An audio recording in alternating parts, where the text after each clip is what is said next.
Hello everybody and welcome to a brand new video with me, Sherman. Today guys, we're going to be talking about gear upgrades in the game of Gedonia. So this is my first guide video to Gedonia.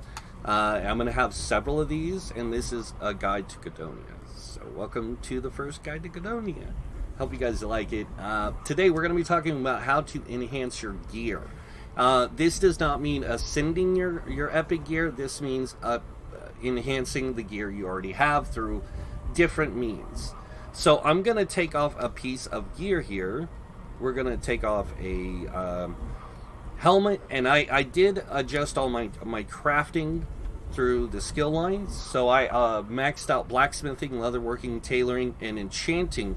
I had alchemy and tailoring because I did craft some potions and I did cook some food for myself for later.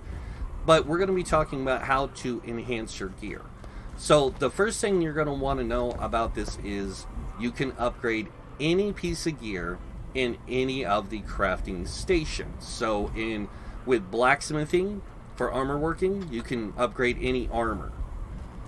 In patching, you can patch any armor. Tailoring, you can embroider any armor. And it'll give you different benefits. As you see, this one, it has 100 extra health, which is this right here.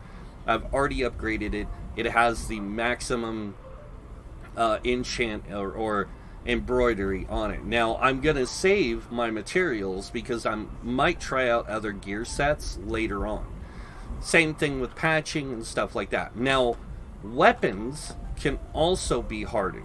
Now, when you put a weapon in your harden, it'll upgrade its damage potential. Now what it does, and it says here plus 30% damage, this damage is not additive. Okay, this plus 23 damage that gets put on the weapon is multiplicative, or this is an additive damage. When you upgrade it with the other enhancement through enchanting, which I will show you right now because I'm going to enchant it as well,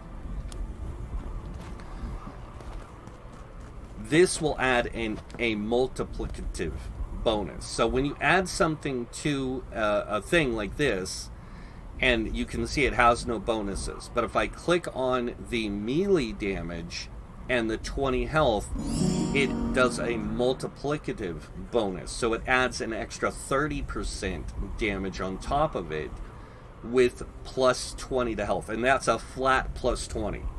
So anytime it has a percentage value after it, it's multiplicative. Anytime it's a flat value, it's just a flat value. So it's an additive bonus. Now, you can also enchant your jewelry and your weapons. So weapon enchants, you can do some pretty cool things. Let's say you want to make like a Death Knight from World of Warcraft.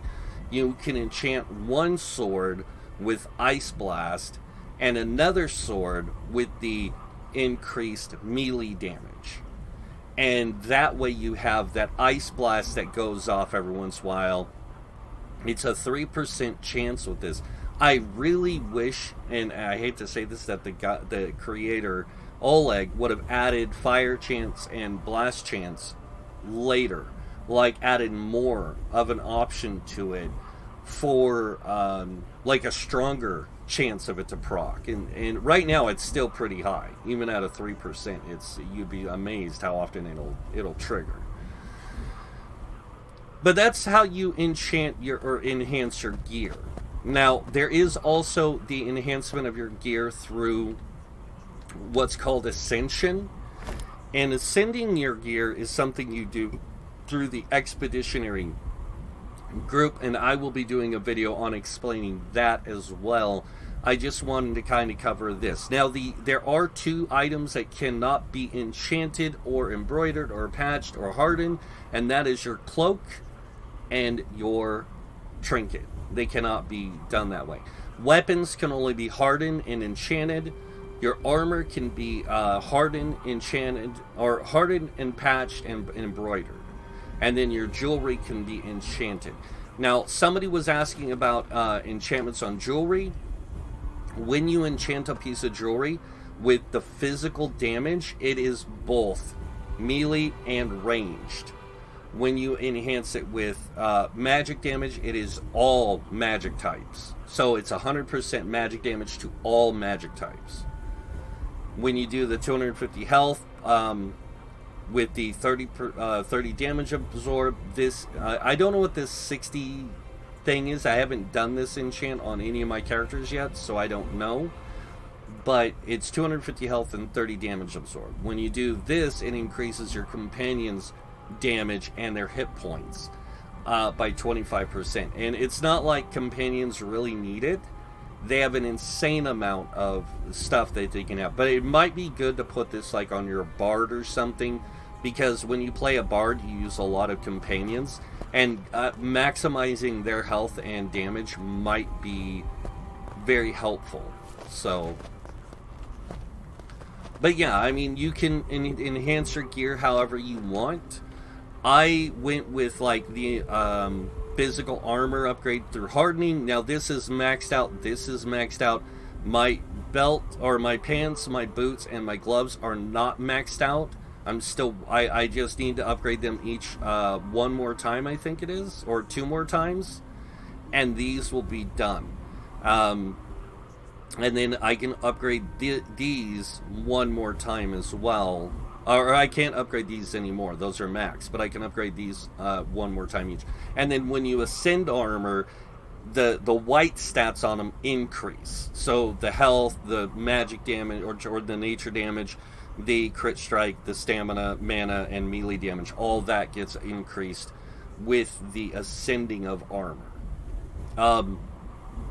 There is special jewelry you can get when you get to a place called the Northlands, and that stuff's pretty powerful. It's not as powerful as it looks here, but it is pretty powerful in the long run. And I think when he did the enchanting, it's going to show you that the arcane enchants are on here, but when you go into enchanting, it's just these right here, the weak arcane magic crystals, the concentrated arcane energy, the powerful living stones, and the yellow magic crystals. So yellow magic crystals you can get from the Darklands and Mortling Hold area. All these are from the Rift, and you use these to upgrade your jewelry.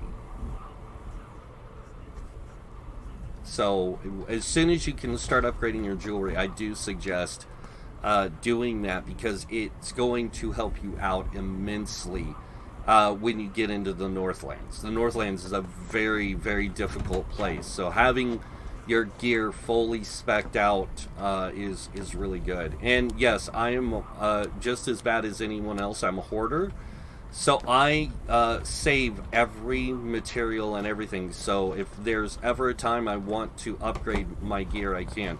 It's one of the reasons why I keep a lot of crafting stations, like potion stuff, because at in-game you're going through a lot of potions. And I do a lot of cooking, so I keep 2 animal pens, and I keep all of these. If I need ore or gemstones, I just put them right here, and I'll put like 3 right here for the ore, and I'll just gather up what ore I need to harden my stuff or whatever.